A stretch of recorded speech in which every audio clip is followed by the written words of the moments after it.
Bitcoin, attention à la valorisation actuelle élevée du marché actions aux États-Unis. Fin janvier, les indices S&P 500, Nasdaq 100 et Dow Jones ont inscrit de nouveaux records historiques, portés par les actions des Magnificent Seven. En termes de valorisation boursière, le marché est désormais jugé cher voire très cher selon tous les critères. Selon Warren Buffett, le marché US serait même en bulle spéculative.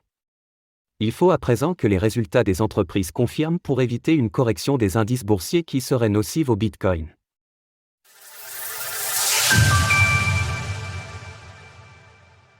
Le marché actions US, le S&P 500, est désormais cher en bourse. Le marché actions des États-Unis est entré dans une consolidation cette semaine alors que les investisseurs s'interrogent toujours sur le niveau de probabilité en faveur d'un pivot de la Réserve fédérale, Fed, au printemps. Cette consolidation des indices boursiers US est aussi le fait de la valorisation boursière excessive atteinte avec les nouveaux records historiques établis fin janvier sur les stars de la tech, les fameux Magnificent Seven, Microsoft, Nvidia, Tesla, Meta, Apple, Alphabet et Amazon.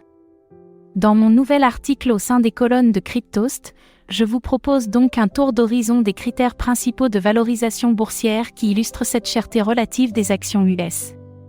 C'est le rapport entre le prix des actions et les bénéfices/chiffre d'affaires des entreprises qui permettent de dire si un marché action est cher ou bon marché.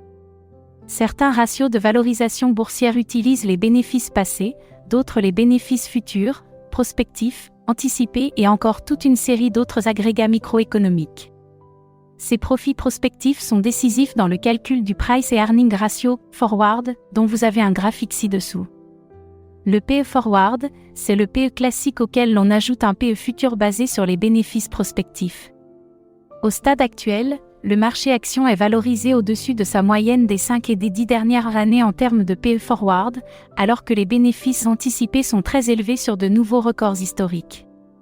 Il n'y a donc pas le droit à l'erreur pour les bénéfices à venir des entreprises qui devront confirmer les multiples de valorisation atteints ce début d'année. On utilise l'écart type à la moyenne pour déterminer si un marché est cher ou bon marché.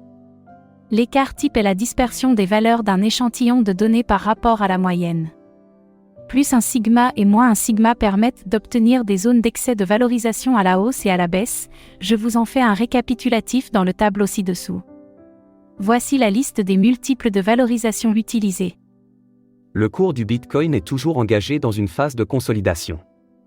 La correction des indices US et les prises de profit sur les stars de la tech ont donc empêché le cours du Bitcoin de dépasser la résistance à 44 000 $ US, le pivot chartiste dans la correction graphique actuelle post-ETF. La première hypothèse est une correction qui pourrait se développer vers les 36 000 $ avant que la tendance haussière ne reprenne. Ce scénario serait validé par une cassure du support à 40 sur 41 000 $. La seconde hypothèse est un dépassement rapide des 44 000 $ pour réengager la cible des 48 000 $. Le marché fera son choix technique avec la mise à jour du rapport NFP-US ce vendredi 2 février à 14h30. Pour approfondir mes analyses techniques, retrouvez-moi sur la chaîne YouTube de Cryptost Research. Retrouvez des analyses techniques de Vincent Gann sur Cryptost Research, l'endroit idéal pour réussir vos investissements en crypto-monnaie. Vous apprendrez à vous positionner sur les niveaux de prix stratégiques, à déceler les opportunités d'investissement et à anticiper les mouvements de prix. Rejoignez-nous maintenant et prenez en main vos investissements crypto. Retrouvez toutes les actualités crypto sur le site cryptost.fr.